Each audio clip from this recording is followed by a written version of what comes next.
Mayong adlaw mga ka-vibes, karong adlawa ubani mi sa among biyahe padulong sa among farm nga nahimutang sa Barangay Alegria, Alabel. Kung ganahan mo og fresh air ug tinuod nga probinsya vibes, tara na. Sa dili pa ta moabot gamayng impormasyon bahin sa Alegria. Ang Barangay Alegria usa sa mga barangay sa Alabel, Sarangani. Nailhan kini tungod sa malinawon nga komunidad ug sa daghang umahan nga nagpatubo og lubi, saging ug uban pang mga tanom.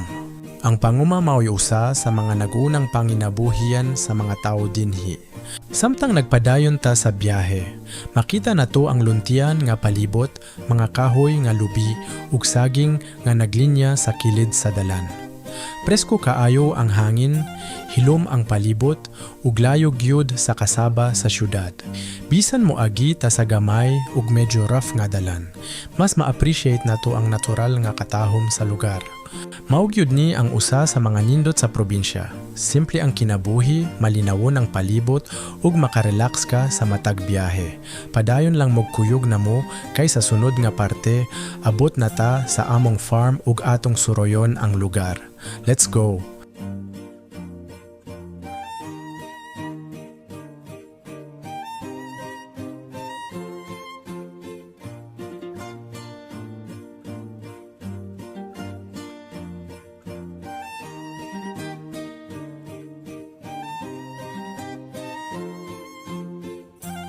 Human sa among biyahe, niabot na gyud mi diri sa among farm sa Alegria, Alabel. Kadaan hinamo diri, lahira gyud ang gibati. Presko ang hangin, malinawon ang palibot, ug murag mohinay ang dagan sa oras. Kini na nga farm espesyal kaayo para sa among pamilya. Diri nagatiman ang among lola nati ug hangtod karon. Makita gihapon ang iyang kakugi ug gugma sa pagatiman nining yuta. Sa matag suok nining nga lugar, dili malikayan nga mahinumduman namo si Papa Goring. Bisan wala na siya uban namo, nagpabilin ang iyang mga panumduman ug ang mga leksyon nga iyang gibilin. Ang iyang kakugi ug paghigugma sa pamilya maoy inspirasyon nga among dad-on matag adlaw. Usahay ang kinabuhi sama sa pagatiman sa usa ka farm. Dili tanan motubo dayon. Kinahanglan og panahon, pagpailob ug padayon nga pagatiman. Mauusab sa atong mga damgo. Bisan usahay murag hinay ang progreso, ayaw gyud paghunong. Ang matag gamay nga paningkamot karon mahimong dako nga bunga ugma. Busa pabilin nga mapainobsanon ang pingi ang imong pamilya samtang naa pa sila ug ayaw kalimot sa mga tawo nga mitudlo ug mipadako kanimo. Kaysa katapusan, dili ang kadaghan sa atong naangkon ang pinakadako nga bahandi, kundili ang gugma, panumduman ug kabilin nga atong mabilin sa atong pamilya.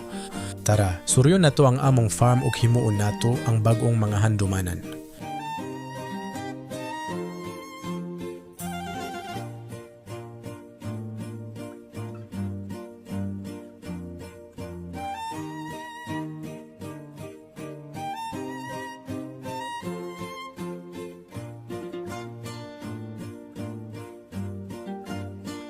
Tanawan ninyo kining atabay nga adunay hand pump. Kaniadto, maugyod ni ang kasaligan sa among pamilya.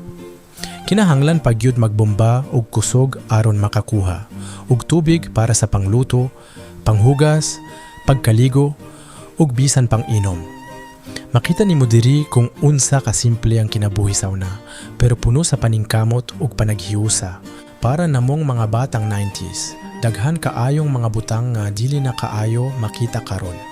Ang among kalingawan dili cellphone o internet.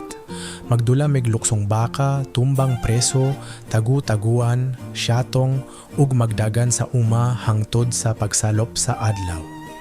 Bisan walay daghang kwarta, busog mi sa kalipay ug katawa. Usahay makahuna-huna ta, no? Murag bago pa lang ang tanan, ang mga kahoy nga gagmay pa sauna, dagko na karon. Ang mga bata sauna naanay kaugalingong pamilya. Ug ang atong mga ginikanan ug mga lolo ug lola nagkatigo lang na. Tinuod gyud nga paspas kaayo ang dagan sa panahon. Mao nga ayaw hulata nga ulahi na ang tanan. kung naa kay higayon, bisitaha ang imong pamilya, paminawa ang ilang mga istorya. Himua ang mga panumduman samtang kumplito pa mo. Kay ang kwarta, pwede pa nimo mapangita ug usab. Pero ang panahon nga nilabay, dili na gyud mabalik. Busa, hinay-hinayi, usahay ang dagan sa kinabuhi. Pasalamati ang matag adlaw, ampinggi ang mga tawo nga imong gihigugma. Ug padayon lang bisan unsa pa ang imong giatubang. Kay sama sa atabay, usahay kinahanglan lang nato og gamay nga paningkamot aron mugawas ang mga panalangin sa atong kinabuhi.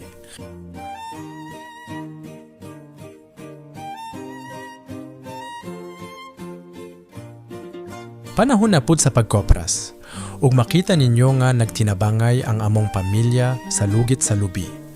Kiniusa sa mga trabaho nga nagkinahanglan gyud og kusog, pasensya ug panaghiyusa. Sa among pamilya, kung panahon na sa pagkopras, adunay schedule ang matag pamilya para sa ilang behen.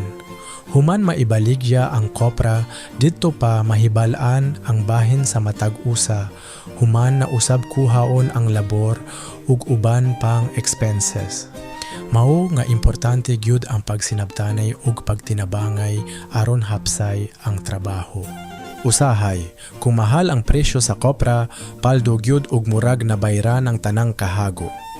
Pero usahay pud, barato ang presyo bisan grabe ang singot ug kapoy. Mao gihapon, padayon lang ta kay mao man kini ang kinabuhi sa mga nagasalig sa uma.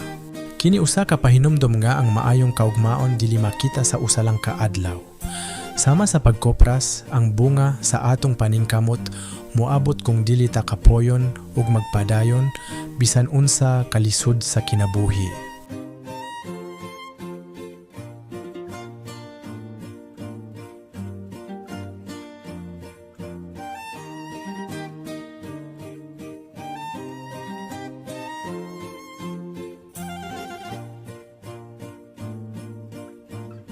Naapod diri sa among bukid ang among kalabaw. Hilom ra kaayo siya nga nagkaon og sagbot sa palibot, murag walay kabalaka sa kalibutan. Usahay, makakaton gyud ta sa kinabuhi pinaagi sa yano nga mga butang. Sama sa kalabaw, dili man siya magdali. Padayon lang siya sa iyang buluhaton matag adlaw. Maupod unta kita. Dili kinahanglan nga pirmita ang una o pinakadato. Ang importante, padayon ta sa pagpaningkamot ug dili mohunong bisan hinay ang progreso. Hinumdumi, ang kalampusan dili masukod sa kapaspason, kundili sa imong pagpadayon bisan kapoy na. Busa mga kavibs, ayaw kawad-i og paglaom. Ang imong mga sakripisyo karon mahimong maayong kaugmaon sa umaabot.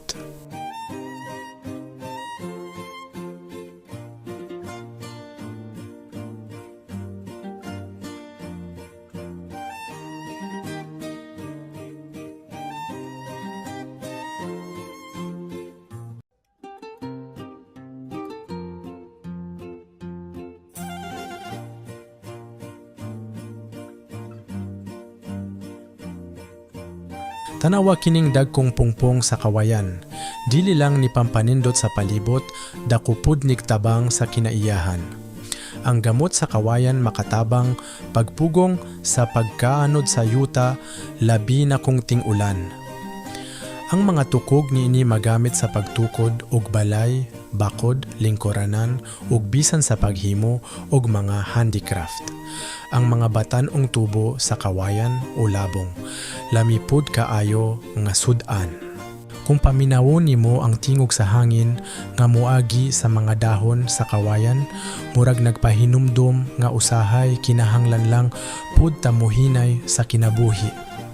Sama sa kawayan, dili siya dali mabali bisan kusog ang hangin kay kabalo siya mopahiyangay. Mauusab unta kita sa atong kinabuhi, bisan daghan og pagsulay, padayon lang, magpabiling lig-on ug mapainubsanon.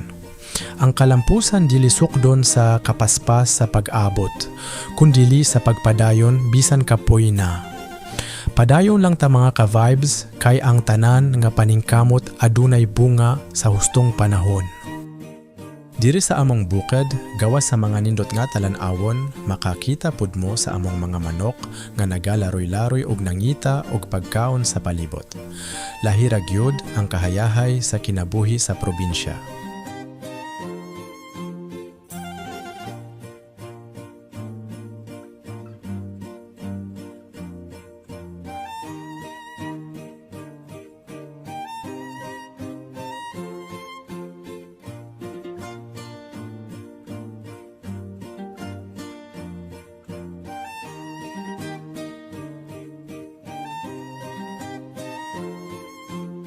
Daghan pud mig mga prutas nga gitanom sama sa suha, langka, dragon fruit ug pinya. Kung panahon na sa pamunga, dako kaayo among kalipay kay dili lang kami ang makatilaw. Gina-share pud namo ang mga bunga sa among pamilya, silingan ug mga bisita aron tanan makakaon ug makatagamtam sa grasya nga gihatag sa Ginoo. Mao gyud na ang nindot sa kinabuhi sa bukid. Simple, malinawon ug puno sa panag-ambitay. Kayang tinuod nga kalipay mas mudaghan kung atong ipaambit sa uban.